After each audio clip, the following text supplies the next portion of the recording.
চাটখিলে মাধ্যমিক স্তরের শিক্ষা প্রতিষ্ঠান জাতীয়করণের দাবিতে মানববন্ধন। নোয়াখালী থেকে মাহবুবুর রহমান পিঙ্কুর পাঠানো তথ্যচিত্রে দেখুন বিস্তারিত।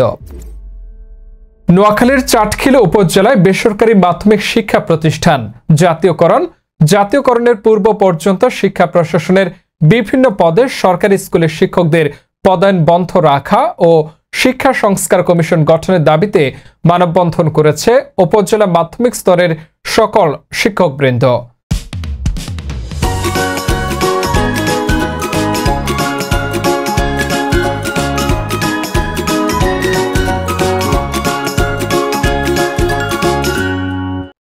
মঙ্গলবার 24 সেপ্টেম্বর দুপুরে উপজেলার অডিটোরিয়ামের সামনে উপজেলা মাধ্যমিক শিক্ষা পরিবারের উদ্যোগে আয়োজিত এই মানববন্ধনে মাধ্যমিক স্তরের প্রতিষ্ঠান প্রধানগণ সহ প্রায় শতাধিক শিক্ষক অংশ নেন। উপজেলা শিক্ষা পরিবারের মধ্য থেকে ভীমপুর বহুমুখী উচ্চ বিদ্যালয়ের সহকারী প্রধান শিক্ষক আব্দুল হাই বক্তব্য রাখেন।